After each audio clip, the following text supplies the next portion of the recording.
Welcome, welcome, welcome to the workshop. Today we're going to be going through something that a lot of you may or may not, probably you've never heard of this stuff before.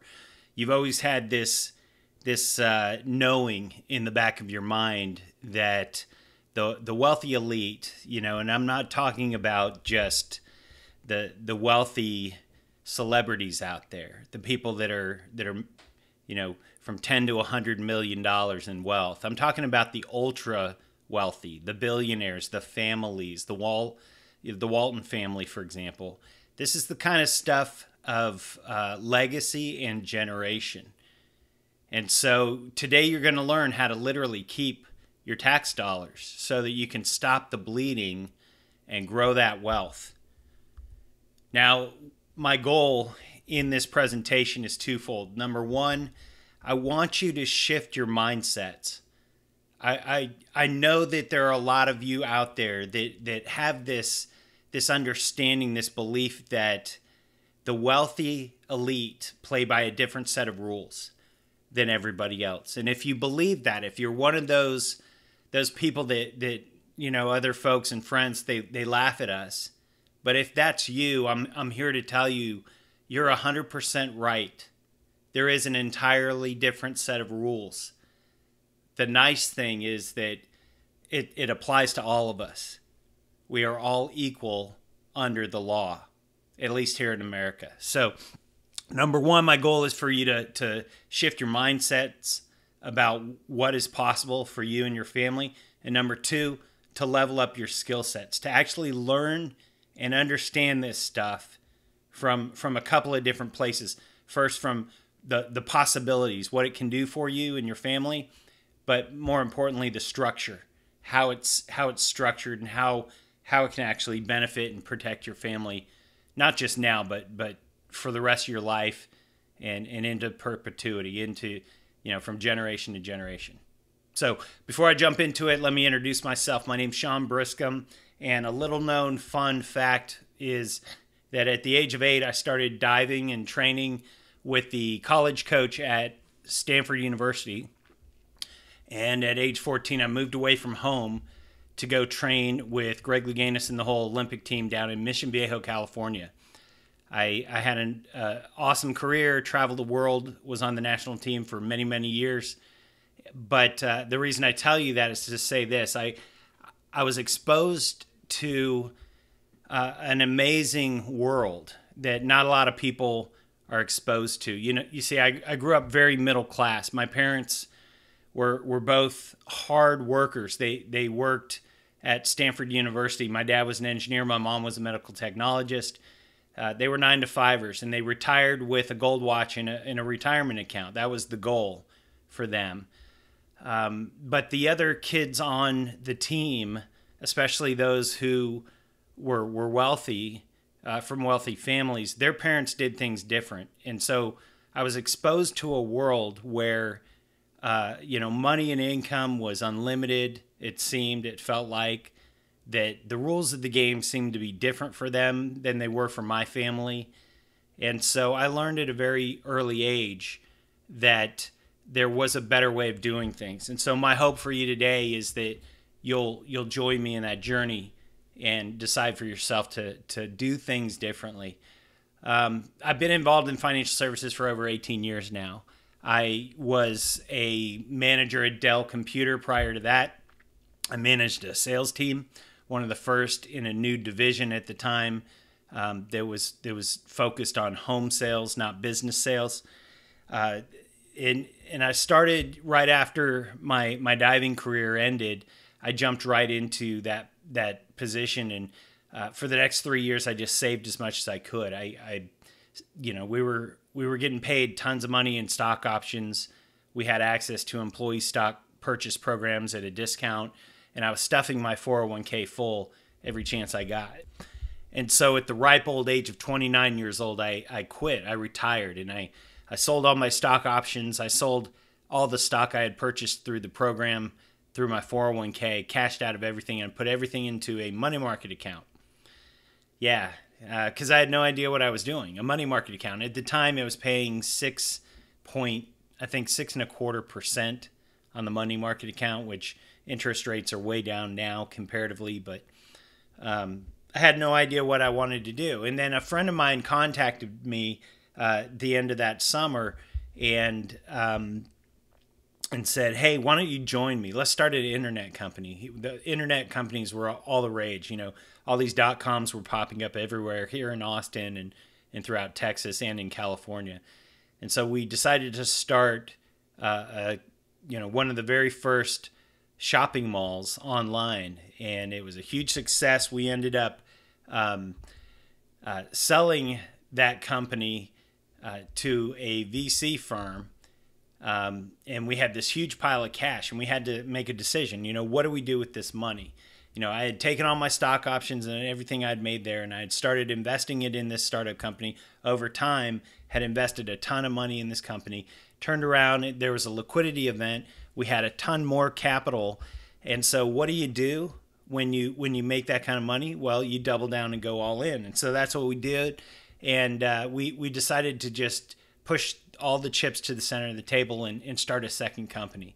That's right when the .com bubble burst. We ended up having to let go of a ton of employees and shut our doors and shut everything down. And everything came screeching to a halt.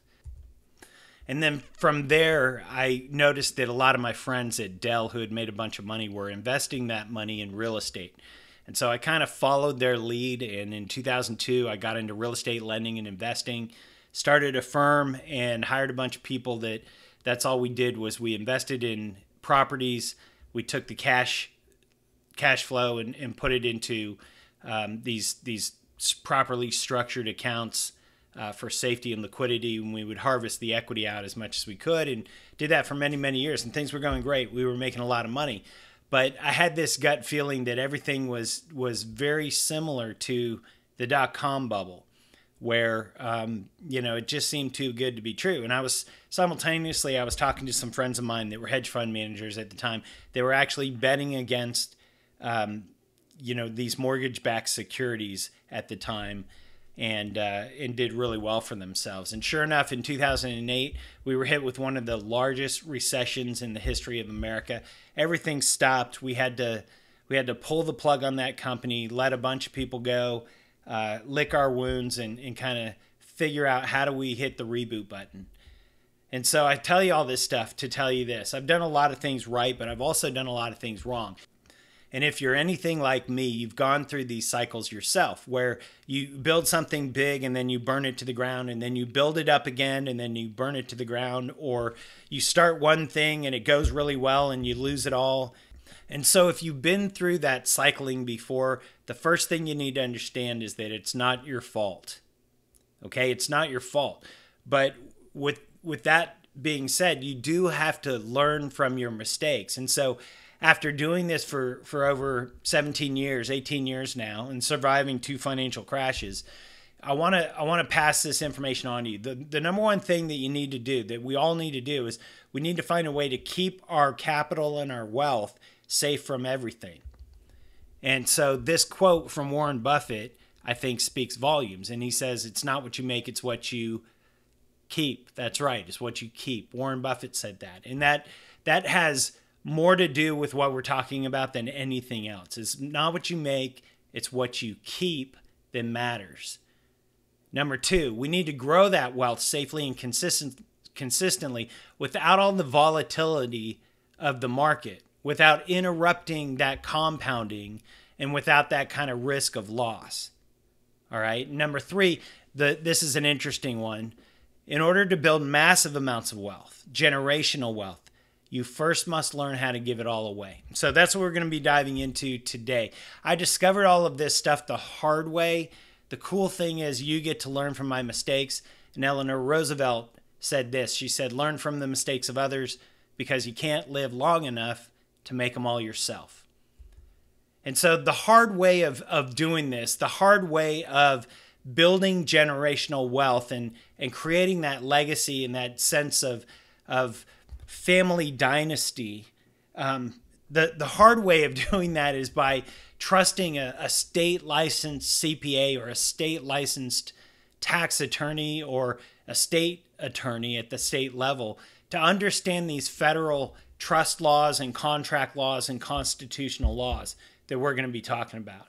There are other professionals out there licensed by the federal government, not by the state, that actually supersede the rules of the game of these types of trusts and foundations, supersede state law. They're federal law. They're under federal jurisdiction, not state.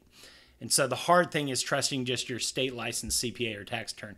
The other thing that's really difficult is just believing your stockbroker, or believing that investing in the market is how you grow wealth. The wealthy don't do that. The third thing is believing that making expenses or contributions as tax deductions is the best way to minimize your taxes. All right? I'm here to tell you that is not what the wealthy do. They do something completely different. All right, the easy way, if you want to know the easy way that's allowed myself and my wife and our family to help hundreds of kids in the foster care system to heal from trauma and trauma-related abuse and neglect, if you want to learn how to set that up or set something up like that, if you have a passion for giving back in a more meaningful way, then this is the webinar for you. Now, this is not a fit for everybody. So right off the bat, I want to tell you, we don't want to build a golden jewelry box if you don't have any diamonds to put into it. And so if you're in that building phase right now, if you're just starting out, let's have a conversation about how to get you from where you are today to ultimately how you can operate in this new world, this 1041 trust and foundation system, and benefit from it. Now, if all you want to do is just evade taxes, this isn't going to be the right webinar for you. That's not what we're talking about here, okay? So if that's you, you can click off and go somewhere else. But if you stay till the end, there's going to be a ton of bonuses, and I've got an amazing offer that I put together that I want you to be a part of. So stay till the end. All right, here we go. Going to learn how to keep your tax dollars so you can stop the bleeding and grow your wealth. Now, this comes down to three key concepts, three main ideas. The number one key concept is, and this is a quote by a guy named Judge Billings Learned Hand. He's from the Second Circuit Court of Appeals in New York. He is the most quoted judge in Supreme Court history. The most quoted judge in Supreme Court history. And he said this: in America, there are two different tax systems, one for the informed and one for the uninformed, and both are legal. Both are legal. And he's right. And you were right. There are two different systems in America. There's the 1040 tax system that most likely you're familiar with, and probably your CPA and your tax attorney handles and deals with. And then there's the 1041 system, which follows a completely different set of rules and restrictions and tax code. Key number two, and Albert Einstein said this. This is one of the most misquoted quotes out there. Everybody believes that Albert Einstein said that compound interest is the eighth wonder of the world. He didn't say that. What he said, and this is important, is uninterrupted compound interest. Uninterrupted compound interest is the eighth wonder of the world. All right? And there's a big difference between the two, and we'll get into that in a minute. And key number three is the secret to success in this game to build wealth and generational legacy. The secret to success is to own nothing, but to control everything. That was a quote by Nelson Rockefeller in 2014, just very recently. All right, and we'll go into why that's true. All right, key number one, in America, there are two different tax systems, one for the informed, one for the uninformed, and both are legal. How did that happen? How is that possible? Well, you know and I know that it's no secret that the rich keep getting richer and the poor keep getting poorer. That's what we call wealth inequality, right? Now, some statistics to kind of show you that. In the world, there are 8 men around the world that have as much wealth as 3.6 billion people. Think about that. 8 people on the planet, 8 men, have as much wealth as 3.6 billion people. That's wealth inequality. And that gap between the wealthiest and the bottom 10th percentile, that gap keeps getting wider and wider and wider, and that's by design. It's on purpose. It's intentional, and there are reasons for that. Okay? You're about to discover why. Even the assets since the crash of 08 and 09, since the last Great Recession, you can see that the top 1%, their asset value has grown to over 125% of what it was back then, versus the bottom 20%, which have actually lost value. It seems like the people that are holding the assets, that are in the middle class, that are in the 1040 world, the value of those assets is going down while the cost of what they need is going up. And so the wealthiest top 1% have a solution for that. You're about to learn that now. Now, I'm sure you've heard this before, but these families pass down this information from generation to generation. They teach their family members and their children how to keep this wealth, how to grow this money through completely different strategies that are typically not widely known or understood. They're typically reserved for their circles and just, not even known to the rest of the world. A perfect example of that is the Rockefeller family. When John D. Rockefeller started here in America in 1882, his net worth was not $10 billion.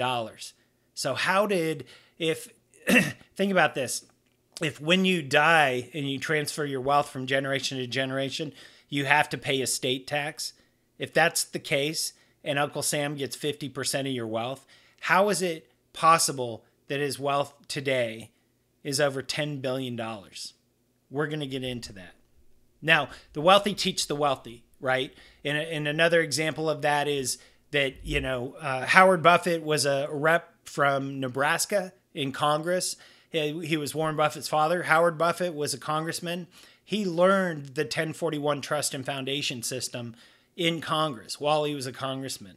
And he passed that knowledge and information on to Warren Buffett. Warren grew up understanding how the family trust and the family foundation operated. Now, he passed that information on to his son, Howard G. Buffett. Okay, Howard G. Buffett, Warren's son, has his own foundation and does this as well. Now, in 2000, Warren Buffett and Bill Gates met for the very first time when Bill Gates and Microsoft were being investigated by the IRS. And the IRS was coming down on them for taking foreign income from foreign countries into their business, into their company, and not paying tax on it. And so they confiscated everything. Warren Buffett was dragged into the court. It was a mess. And Warren Buffett met Bill Gates for the first time. Bill Gates was dragged into court, sorry. Warren Buffett met him for the first time, and they had lunch together. They cleared the schedules for the whole day. And Warren Buffett brought in his tax team, and he taught Bill Gates the 1041 system. 6 weeks later, the Bill and Melinda Gates Foundation was set up. And Warren Buffett donated $34 billion to the Bill and Melinda Gates Foundation to get it started. What do you think they did with that wealth? They turned right around and they bought stock in a little-known company called Berkshire Hathaway. That's how this game is played. Now today, the Bill and Melinda Gates Foundation is one of the largest private family foundations on the planet. And we'll go into the difference between private and public charities. I want to go back to your time when you worked for the Foundation for Accountability and Civil Trust. I worked for many, many years for various 501c3s. So it's very interesting to me when I look at the board. Is this a private or a public foundation? Fact. Was that the 501c3? Is it a private or a public? I don't know. There are two separate types. Congresswoman, I don't have the 990 filings or. But you worked there from 2014 to 2017. I was. And you were the executive director for the foundation. Yes, I was. But you don't know if it's a private or a public. I haven't worked for FACT in 16 months, and I.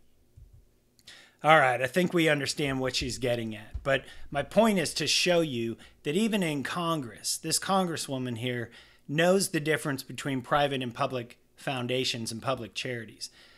When Bill and Melinda Gates set up their private foundation, Warren Buffett donated that money to their foundation. They turned right around and invested that money in Berkshire Hathaway stock, and now it's all tax exempt. It's all tax-free. We'll take a look at that in a minute.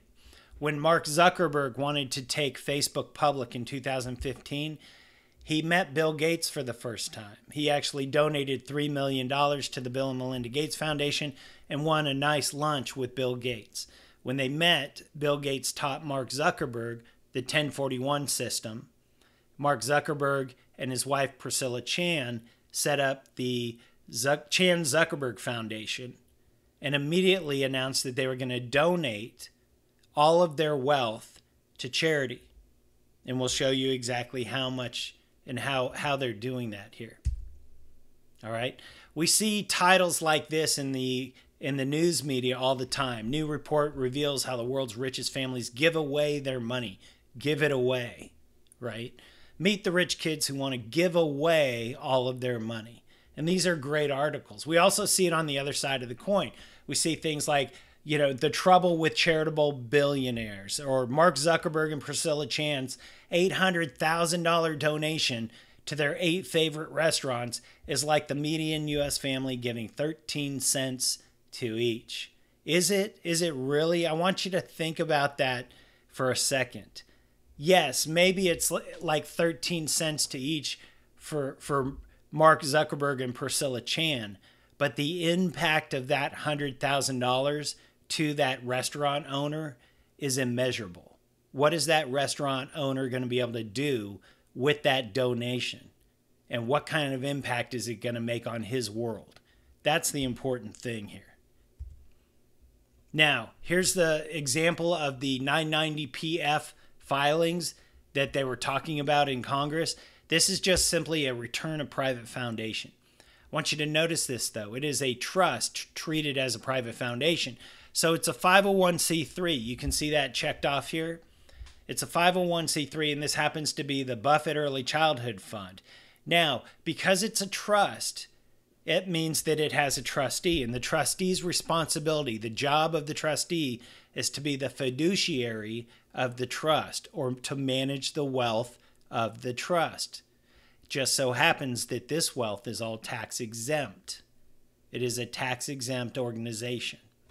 What kind of wealth do you think Warren Buffett Early Childhood Fund invests in? Well, if you guessed Berkshire Hathaway, you'd be right. Class B shares, to be exact. Those are primary voting shares. That means that they actually have decision-making authority, right? And in the year of 2017, it was a donation of $32.9 million to that one foundation. Now, there are other foundations that Warren Buffett has. This is Howard G. Buffett Foundation. This is his son. It's got $416 million. Look in the bottom left here. $416 million worth of wealth. And what is that invested in? Berkshire Hathaway Class B shares. All right. The Susan Thompson Buffett Foundation. Warren's wife, who passed away recently. Look at the bottom here. $2.6 billion of assets in this foundation. 501c3 exempt, tax exempt organization, invested in shares of Berkshire Hathaway Class B stock. So you can see the trend here. You can see that when these people are giving away to charity, this article says Buffett donates $3.17 billion to Gates and other charities, or 4 other charities, right? And those charities are the charities that I just showed you. They're his wife, Susan Thompson Buffett's foundation, his son, Howard G. Buffett Foundation, his own early childhood fund, and then, of course, the Gates Foundation. What's interesting now to me is that the Gates Foundation is one of Berkshire's largest shareholders. Imagine that. And all of that money is now tax exempt. It's all tax free. And so how is it possible when you see articles like this? Bill Gates gave away another $35 billion this year, but didn't see his personal net worth drop. How is that possible? He gave it all away, right?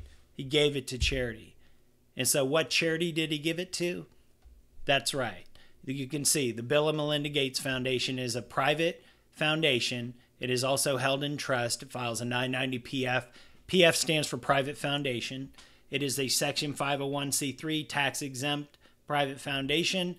Has a valuation of $41.3 billion as of 2016, 4 years ago.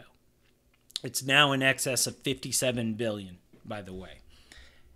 All right. who are the trustees of this beautiful foundation that keeps growing and growing? Well, first trustee is Bill Gates III. Second trustee is Melinda French Gates, his wife. And the third trustee, the third person who's the fiduciary and manager of the wealth, is Mr. Warren E. Buffett. All right? That's how this game is played. It's also played with other families that are notable, like the Hiltons. You know, Baron Hilton passed away last year and left billions of dollars to his family. Now, in the 1040 world, normally the government would take 50% of that, right? But he decided to leave 97% of his fortune to charity, to his foundation. And so how did these wealthy elite families pass wealth on and let that wealth continue to grow from generation to generation? It's very simple. They're using a completely different set of rules, a completely different system. Okay? And of course, that wealth will grow from year to year, which will allow that endowment to grow from $2.9 billion to $6.3 billion, a $3.4 billion increase during the next few years, all tax-free. Here's an example of the Hilton family and their close ties with the political elite. You know, most of the wealthy families out there have learned this 1041 system or taught the 1041 system to politicians. These wealthy elite families are actually the benefactors of these politicians. This is the actual private return, the private foundation return for the Conrad N. Hilton Foundation. And you can see it has right now $2.6 billion worth of assets. You can see who the contributors were or are. The William Baron Hilton Charitable Remainder Trust contributed $15.8 billion in 2016 in 1 year. You can see all of the people who are on the committee or on the board of directors and who are officers of the foundation. Steve Hilton, Conrad N. Hilton III, Eric Hilton, William Baron Hilton Jr., all of these family members are all named in the family foundation and all receive some compensation, a little bit of compensation. But because they're directors and they're officers of the foundation, anything that they do where they're traveling or doing any charitable work for the foundation, everything that they do in their life is essentially paid for out of the foundation, legally and ethically. Mark Zuckerberg, you can see these articles where he's pledged to give away all of his wealth, 99% of his Facebook stock during his lifetime. This one says Zuckerberg's $45 billion charitable donation. And it feels good. These guys feel great because they're able to, you know, give away their wealth that they've created. But where are they giving it away? That's right, their own private family foundations. This is the Chan Zuckerberg Foundation return. It's a trust treated as a private foundation filing a 990-PF. It is a 501c3 worth $3.1 billion as of 2017. It's probably grown considerably since then. And what does he own inside this foundation? Class B Facebook stock. And who are the contributors? His own family LLC, or his business LLC is the biggest contributor, $1.8 billion. All right, but it's an LLC. So he's distributing that money or donating that money from the LLC into the foundation, and immediately the LLC doesn't have to pay any tax on it. Professional athletes like Andy Roddick also do this. You know, I've known Andy Roddick for a while. His brother Lawrence Roddick and I were both divers in Mission Viejo. And Andy was young at the time. He used to hang out at the pool with us. And I remember when Andy moved to Austin, we started hanging out a little bit. And when I saw him last time, I talked to him about this. He said that when he first turned pro at 17, he went and visited Andre Agassi. And he asked Andre, he said, "Do you have any regrets?" And Andre immediately turned around to him and said, "Yes, I wish I hadn't waited so long to start my foundation." So Andy immediately started his foundation the Andy Roddick Foundation. And it's grown in wealth over the years, or grown in size over the years. And they've helped tons of kids, thousands and thousands and thousands of at-risk youth. Andre Agassi's foundation has grown to more than $180 million over the last 22 years. Nancy Pelosi, a member of Congress, has been paid about $193 for the last 28 years. So the question then is, how is her net worth nearly $200 million if she was to invest 100% of her income and never paid taxes, invested 100% of it for 3 decades, 30 years, with a 10% return? She would only have $30 million. So how is it possible that her net worth is nearly $200 million? Very simply, she uses the foundation. All right. They use this trust and foundation system and process. Members of Congress, celebrities, Ellen DeGeneres set up the Ellen DeGeneres Wildlife Fund. Ashton Kutcher donated $4 million to the fund. Ellen turned right back around and invested that right back into Ashton's fund, and now it's all tax-free. This is an example. See, you can see Ellen DeGeneres Wildlife Fund. It is a charitable organization, 501c3, fills out a 990 PF. Even Jeff Bezos of Amazon, Amazon paid no federal taxes on $11 billion worth of profits last year. How did they do that? Well, look at their effective tax rate. In 2018, negative 1.2%. 2017, negative 2.5%. Their tax rates are extremely low. The rest of that wealth is going right into the Bezos Family Foundation or other foundations that are private foundations. And what does the foundation purchase? What assets does the foundation own? And what does the trustee manage? That's right, Amazon stock. Even when they got a divorce, Mackenzie Bezos pledged to give away half of her fortune once she was divorced from Jeff. What do you think she's going to be doing? Where do you think she's going to be giving away half of her fortune to? Even in at the presidential level. Remember when Donald Trump and Hillary Clinton were debating, and Hillary Clinton accused Donald Trump of not paying taxes in 30 years? His response was, "That just makes me smart." Make no mistake about it, though. The Clintons do the same thing. This is the Clinton Family Foundation. It is a 501c3 nonprofit tax-exempt organization that files a 990 PF, meaning it is a private foundation. Trust treated as private foundation. This is just one of many of the Clinton family foundations, or 501c3s. This is another 501c3 that the Clintons have. It's the Clinton Foundation, the Bill, Hillary, and Chelsea Clinton Foundation. You can see the amount of wealth that is in this foundation.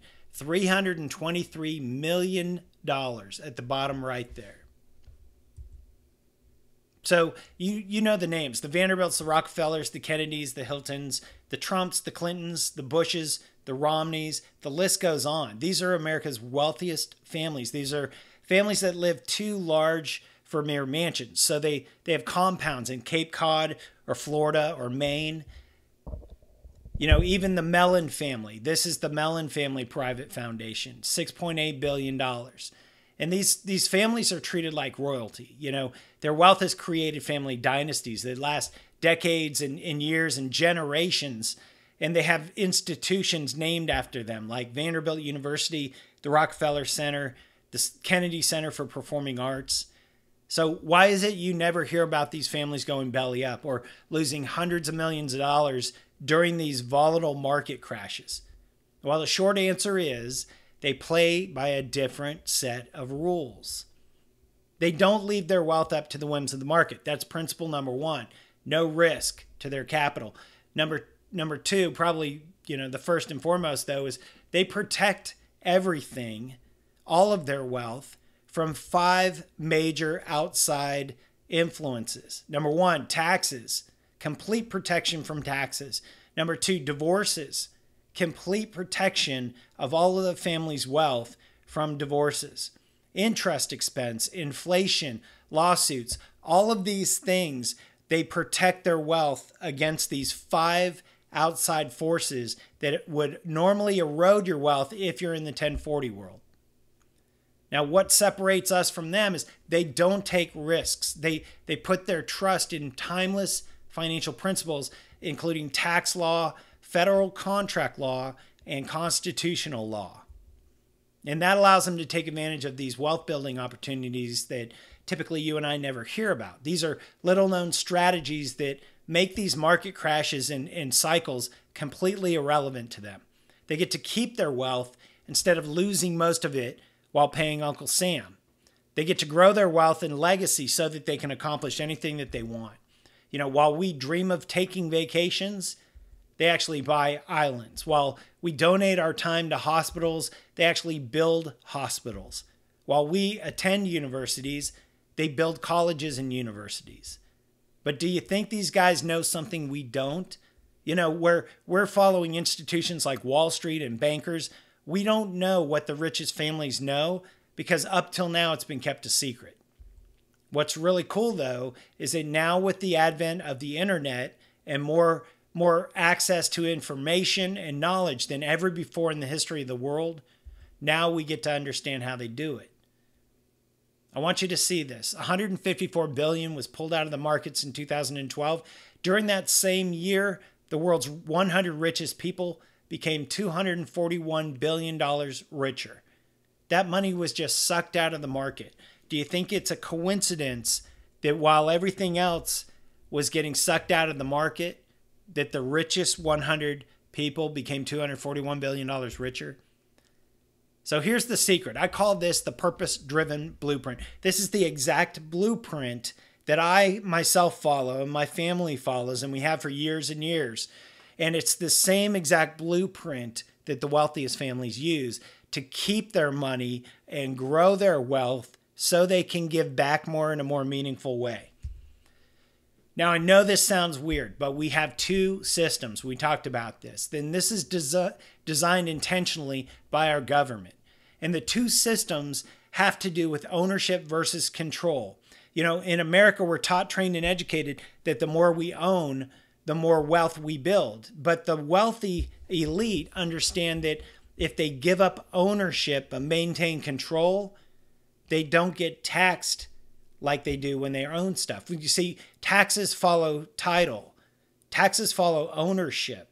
And so the more you own, the more you're taxed. If you're willing to give up ownership, not lose control, but give up ownership, that's where the magic happens. And so both the 1040 and 1041 system have been around since 1913. Both have a top rate of 37%, but only in the 1040 system do you have to pay capital gains tax of anywhere from 15 to 25%. And only in the 1040 system do you have to pay state tax, which is based on federal income. Only in the 1040 system do you have to pay property tax. Only in the 1040 system do you have to pay estate tax and probate cost. I want you to think about all of those areas where you're losing money, where you're bleeding and hemorrhaging wealth. And the wealthy don't have to do that. Now, how did this come about? How did this happen? Well, it has to do with this weird statistical anomaly called the Rule of 97. And it goes like this. In 1897, 97% of all Americans were business owners or entrepreneurs.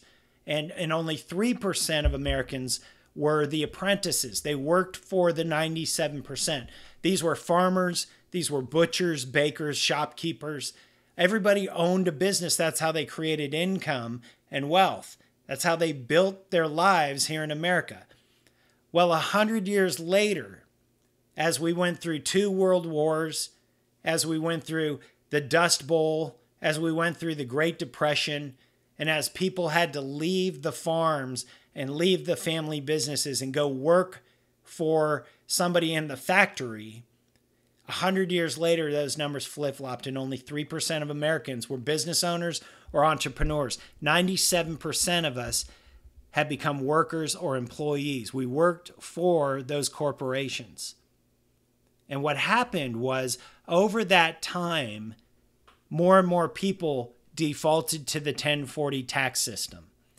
And Congress caught wind of that and took full advantage. And every single opportunity that Congress had over that 100-year period, 107 years now that we're talking about, since 1913, since they first enacted taxes, every chance, every opportunity they get, they restructure and redo the tax code in the 1040 world.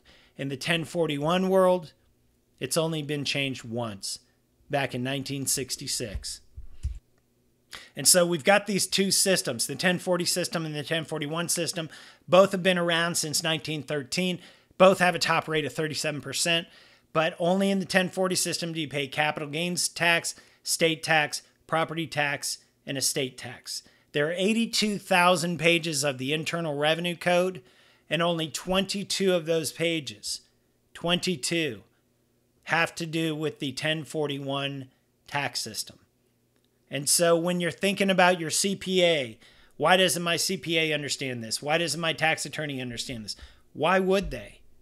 They're so busy dealing with the 82,000 pages. Why would they ever crack open the 22? How would they know that stuff? This is what the structure looks like. You take your LLC, your company, and the first thing we do is we bifurcate that company, that entity. And bifurcation just means that you simply take, the LLC, which is governed by a governing instrument, your company agreement, right? In the LLC, you have a company agreement that tells you who the partners are and who the managing member is and who has the right and responsibility and can sign for things at the bank, right? Who can pay the bills, who's ultimately accountable, who's that person that's in the LLC, and that's typically you. Right? So a lot of people have single member LLCs, but when we sign a document and file it with the Secretary of State's office to bifurcate it, that allows you to bring on a business partner, another partner. And so you do that, but that business partner happens to be a different entity that is a trust. And that trust has its own unique EIN number, just like you have your own Social Security number. And so the rules of taxation for you are very different than the rules of taxation for the trust. And as the money comes into your business trust, the business trust would pay for all business-related expenses or assets owned by the business trust. The rest of the money would be distributed to the family trust, which you can distribute 100% of that in the 1041 system. You can't do that in the 1040 system. And so this is the structure. I'm not going to go through this too detailed, but the family trust is responsible for family expenses and related assets. The business trust is related for business assets and expenses. The rest of the money that would be taxable income is donated to your nonprofit, your 501c3, your private foundation, and that's where you grow your wealth from generation to generation. And so again, this has to do with ownership versus control. If you give up ownership of those assets and ownership of the businesses and ownership of the income to that entity, you're taxed completely different. This is also true with liability. If you give up ownership of the asset or the business, you're no longer liable for it. A lot of people will put their properties, their investment properties, into an LLC for this reason, to try to protect it. Unfortunately, that LLC is only registered at the state level, and so the federal government can pierce that corporate veil. They can't do that with a federally regulated and licensed trust. And of course, if your assets are being held in liquid cash, you've got to worry about things like interest expense or inflation and depreciation of that liquidity. And so this structure can help you to stop that bleeding as well and grow that wealth. From generation to generation, your wealth is at risk through divorces and lawsuits. I want you to think about the Kennedy family. If it's true that every single divorce is a lawsuit and that during a divorce you have to split your assets with the spouse, if that's true, how is it possible that the Kennedy family has any money left at all? when every single one of the members of their family almost has been divorced. The 1041 tax system, or the trust and foundation system, is specifically designed for philanthropic and generational legacy. And so here's how it's broken down. You know, right now you're taking on your income and your assets, and you're focused on ownership, not control. The 1%, the way that they win up, the way that the 1% always win the game is that they give up ownership, but they maintain control of everything. And so you got to ask yourself, how is your business framework structured? Are you renting your entity from the state through an LLC or an S Corp or C Corp? You know, or do you have a state registered trust? You know, there are 86 different types of trust in America.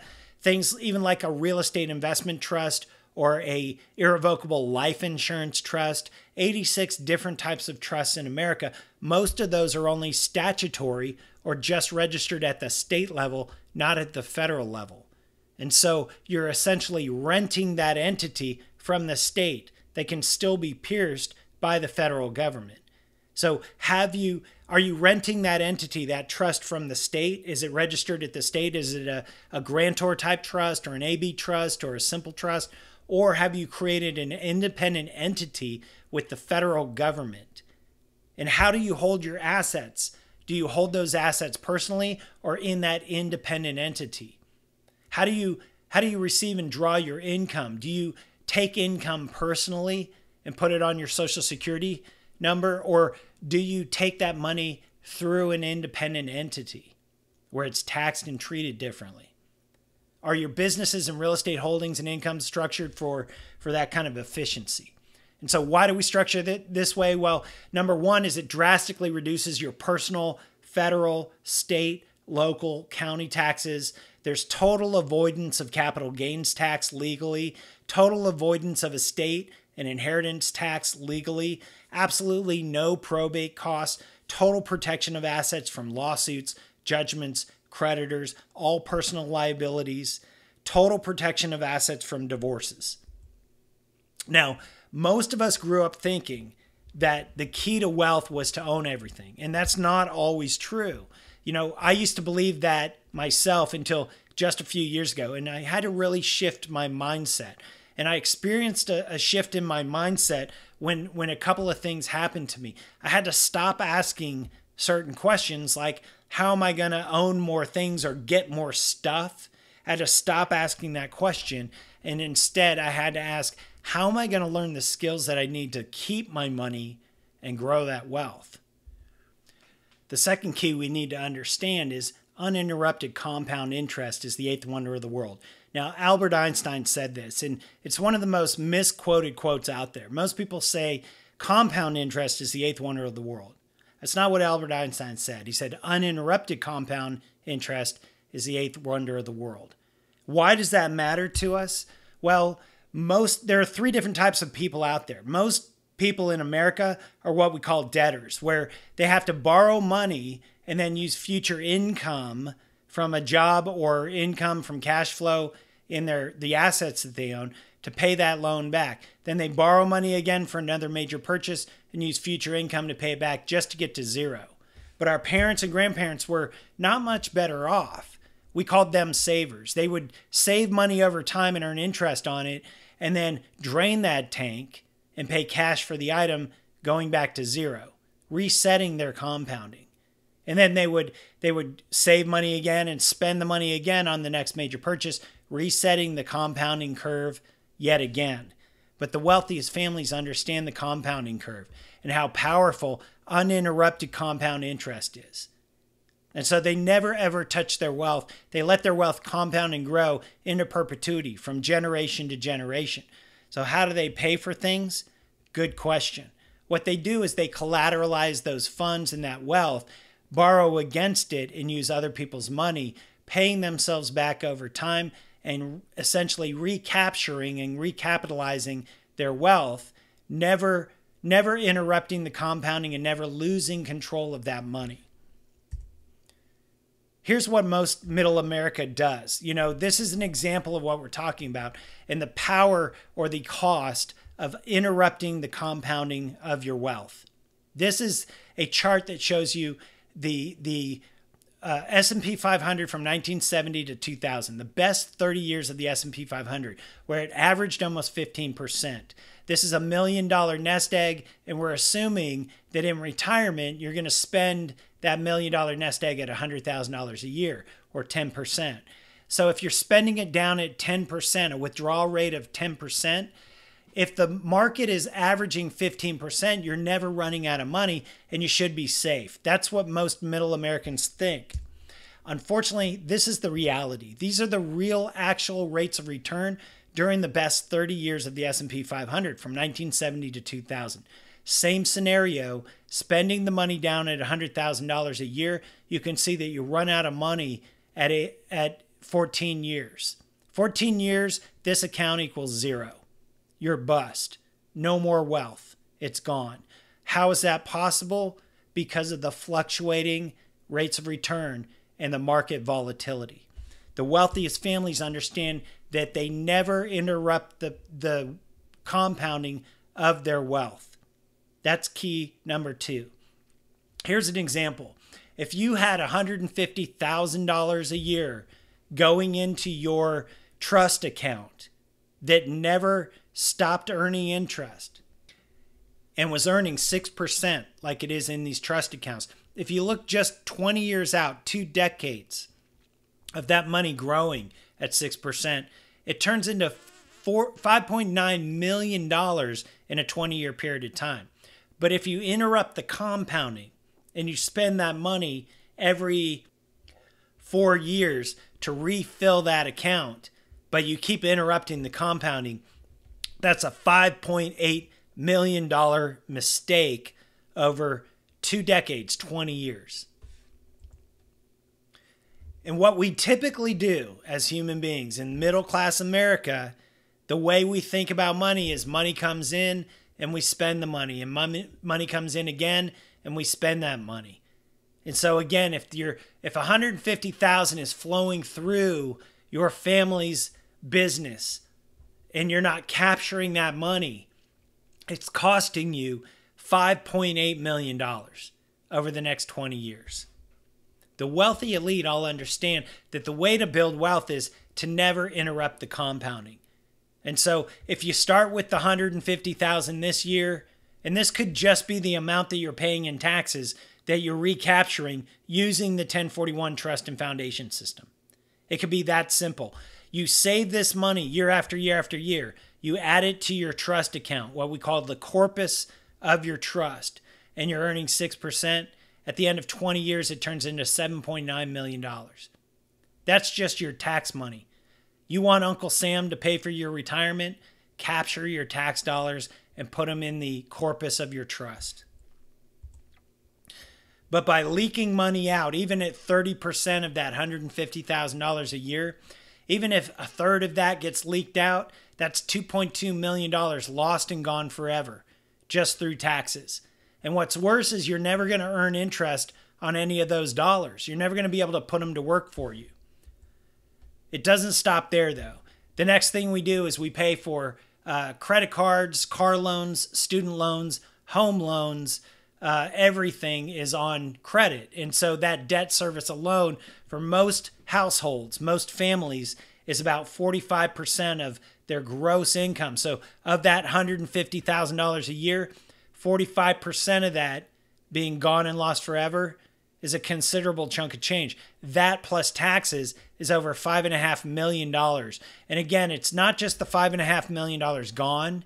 It's the fact that that money will never, ever earn interest for the rest of your life. It's gone. The rest of the money is spent in overhead and lifestyle expenses. So 25% on average per household goes to food, fuel, clothing, date night, entertainment, stuff like that, insurance. And so if you're losing money or leaking money, if you're making $150,000 and you're losing that money out the back door, it's costing you in just a 20-year period of time, costing you $7.4 million.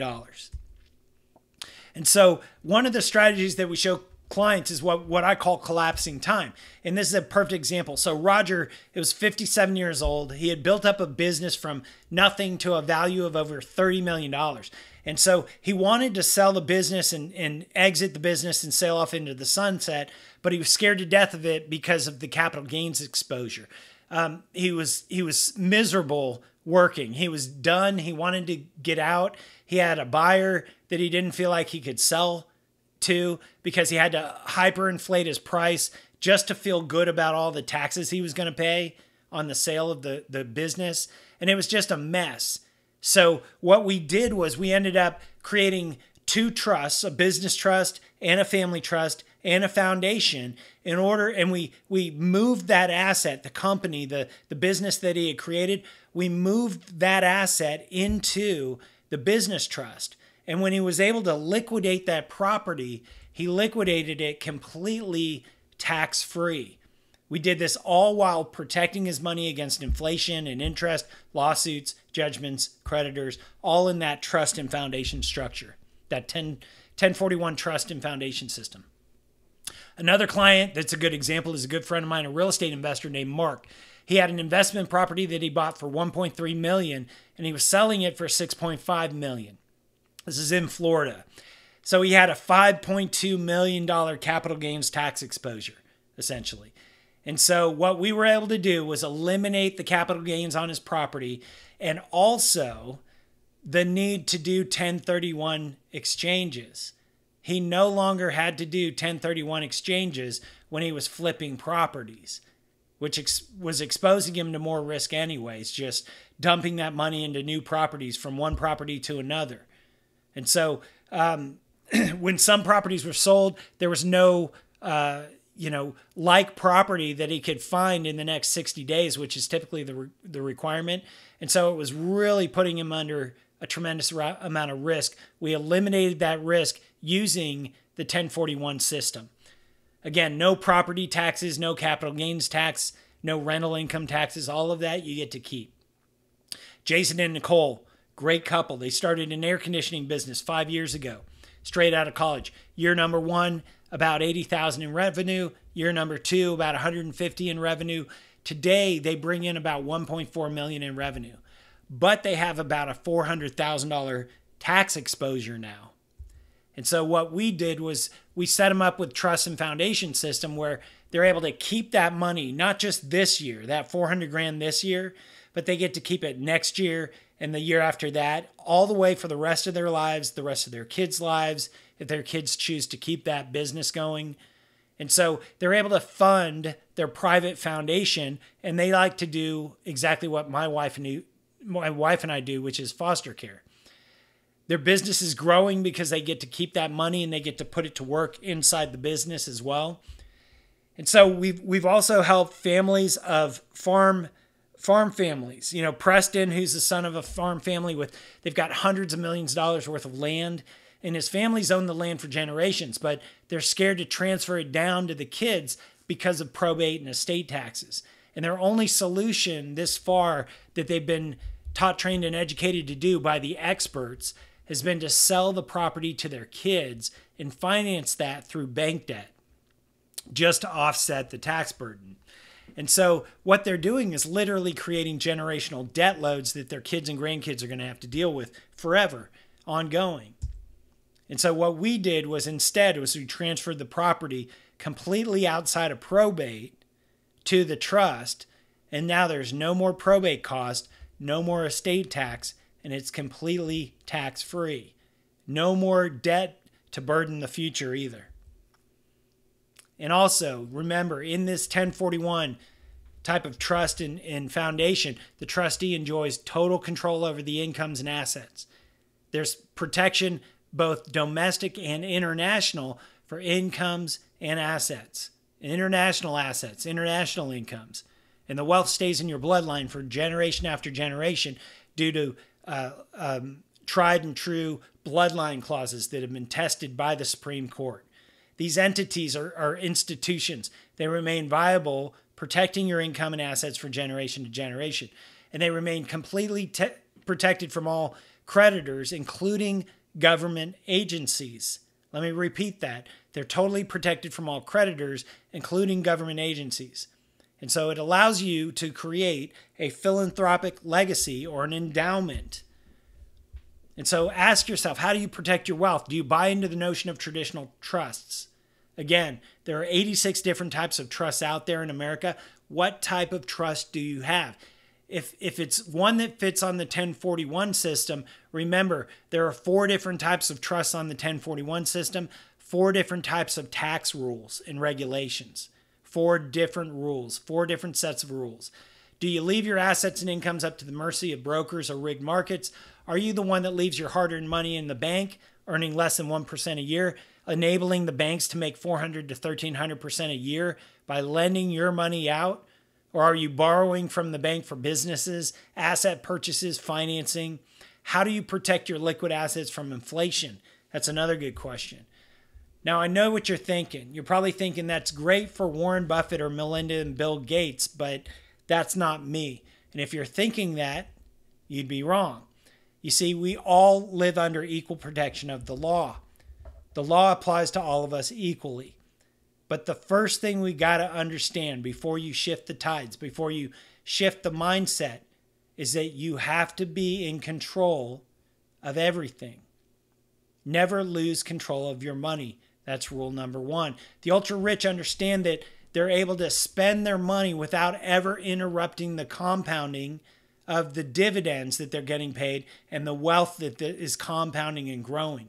And they're able to have their wealth grow while still being able to access and enjoy it freely.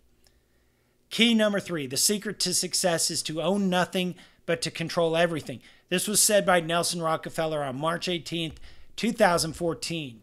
He said, the secret to success is to own nothing but to control everything. You see, the secret to success has to do with ownership versus control. Again, the more we own, the more we're taxed on those things, businesses, incomes, assets, everything. If you give up ownership but maintain control, now the tax rules completely change. And so when you think about traditional estate planning, it's completely flawed because it's a mechanism where you focus on the ownership of assets and distributing those assets to beneficiaries using two-party contracts as trusts. Two-party contracts. You know, they focus on complex structures like C Corps, S Corps, grantor-type trusts, and they attempt to hide the money from Uncle Sam with multiple layer LLCs. They provide these expensive estate planning setups that they're still subject to scrutiny by the IRS and other government organizations because they ultimately still fall back into the 1040 tax system. It's also flawed because in this economy, you can't predict the future. And market uncertainty and volatility makes it impossible for us to do that. So, and each administration is changing the rules of the game in the 1040 world. And so you got to think, how are you growing your assets? Remember the golden rule, never lose control of your capital. Recapture your tax savings at every level so that you can fund your legacy. Pay interest to yourself first. Be the bank. Finance your businesses and asset purchases and lifestyles and lend to others using your own family wealth as a banking system. Now, it's easy to understand why the state of America's business owners and investors is so miserable and why only 2% of business owners and investors and entrepreneurs are actually retiring where they're comfortable, where they're self-sustaining. 45% of business owners who retire are dependent on their relatives, or they're still working, or they're dependent on the government and charity. And so it gives us this mentality, this mindset where we just say, screw it. Let's eat, drink, and be merry, for tomorrow we die.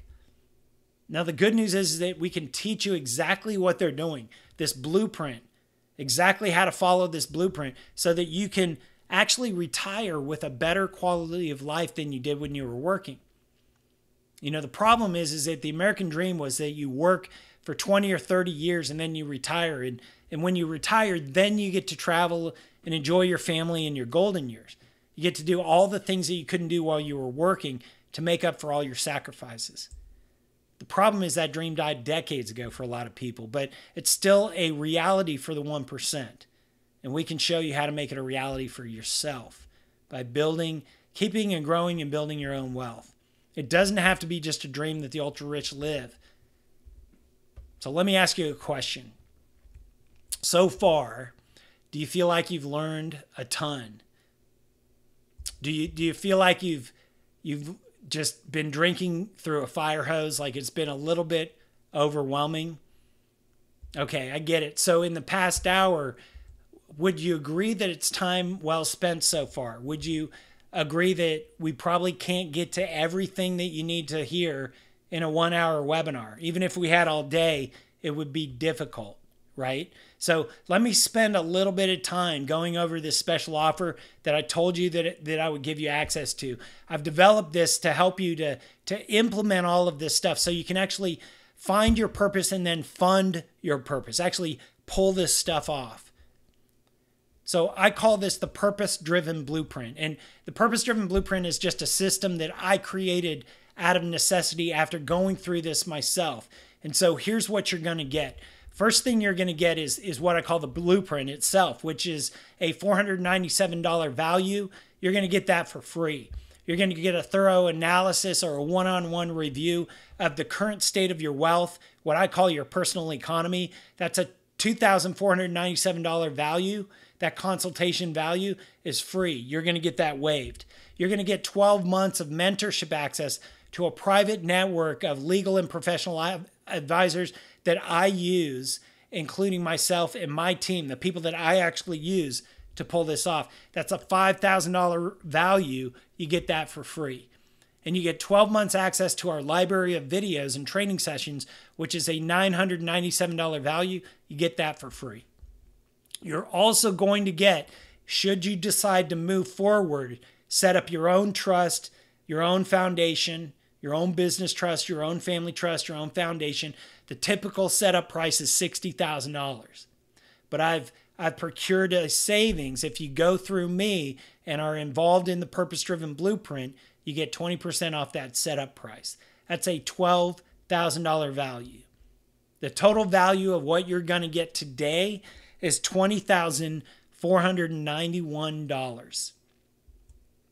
Now, I understand that information alone doesn't do the trick, and I want to remind you that this has worked for business owners who have built their business from nothing and want to sell their business tax-free. It's also worked with real estate investors who are exposed to massive capital gains tax on their investment properties or other investments.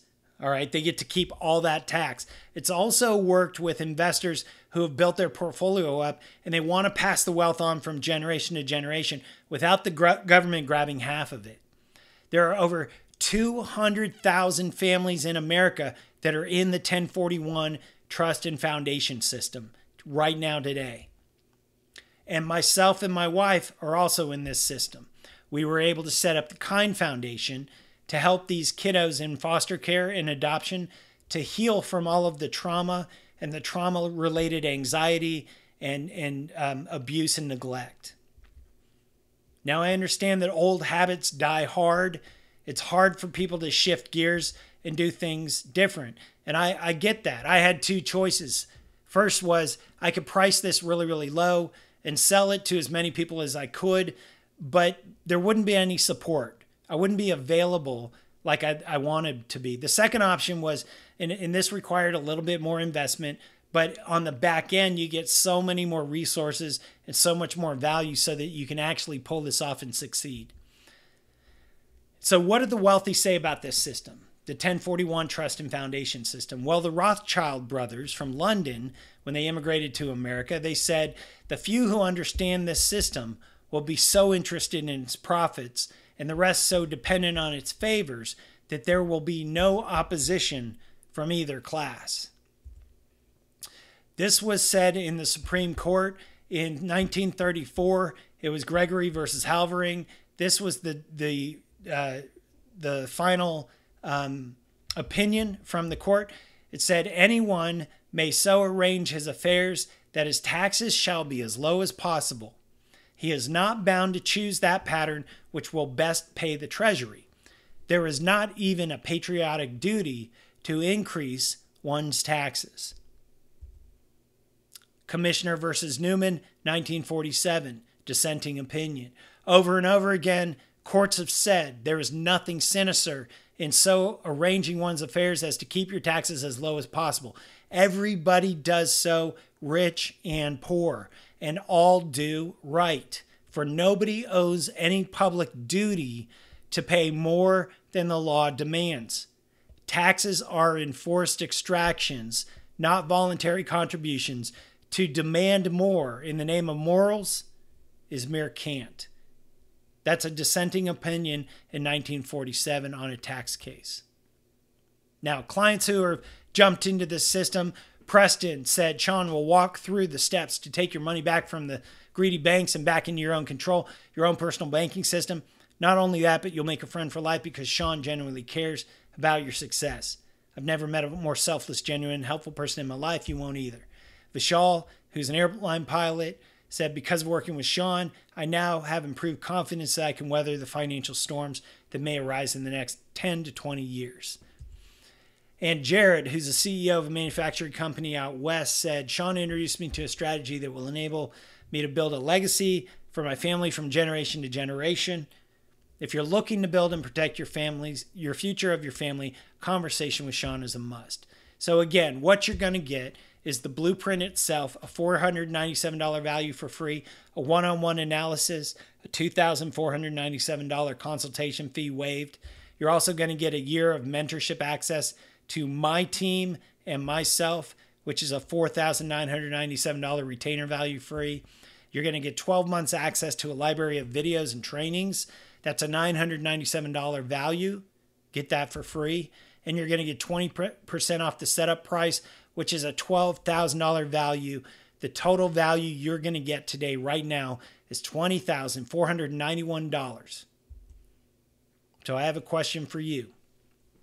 If all this did was helped increase your bottom line, your income savings, your wealth by 40% or more by making one simple change, would it be worth it to you?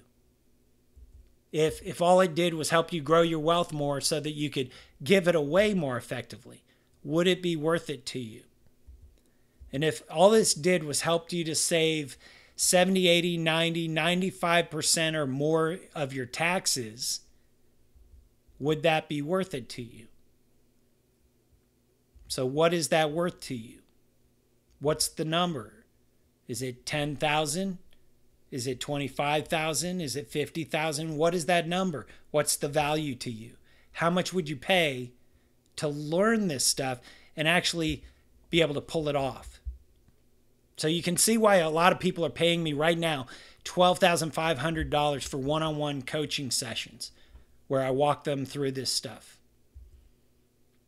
But if you were able to save 80, 90, 95%, 98%, 100% of your tax dollars, imagine how much money would that be? What could you do with that money? What kind of quality of life would you have? What kind of charitable giving would you enjoy? What kind of investments would you make? And so you can see and understand why this is probably a really good deal at $5,000. Typically, I charge $29.97 to the general public. But here's the deal. Because you went through this training, hopefully you've taken good notes, hopefully you've had some shifts in mindset and leveled up your skill set about what is possible and what you can do. I'm willing to give you a starting price today of just $19.97. You can get going and get the entire package today for $19.97. I want you to go to purposedrivenblueprint.org, click the Apply Now button, submit an application.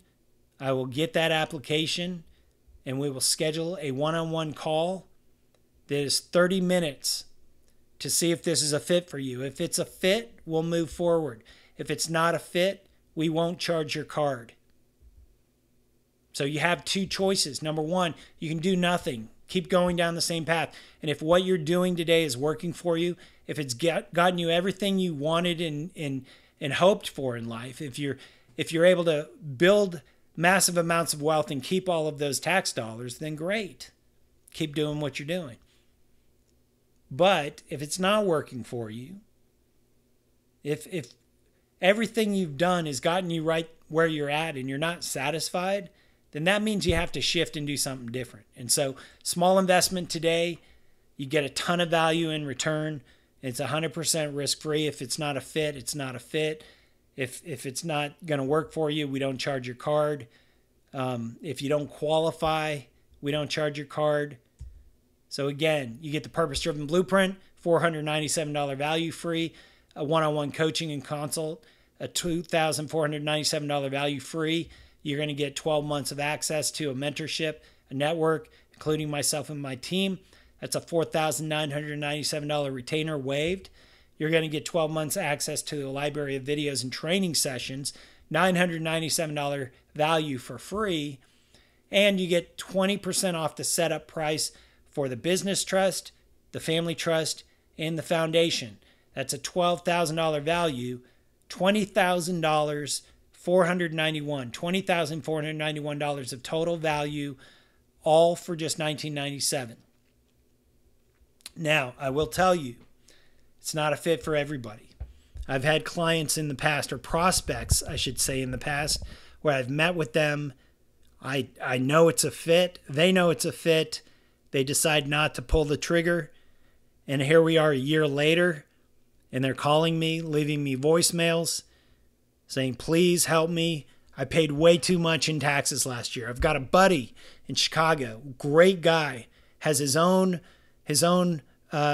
shop. He's in financial services as well. He's a Wall Street guy. Makes tons of money. Never heard of this before. Every year for the last 3 years, he calls me when he has to write the check to Uncle Sam. And it's so painful to him that he has to call me. And yet he hasn't shifted or done anything different. And yet every year he's bleeding, hemorrhaging tons and tons of money to Uncle Sam. Versus other clients who made the decision to step forward, made the decision to go down this rabbit hole and get the Purpose-Driven Blueprint going for themselves and their family. And here they are a year later, and they've literally collapsed time. They're debt-free. They've got tons of cash savings in the bank. They're making major moves for themselves and their family and their businesses. And they're building and creating a legacy that's going to last for generations. So, again, I'm not any better than you. There's nothing special about me. I had to hunt and find the information to be able to pull this off for myself and my family. So let me show you the way.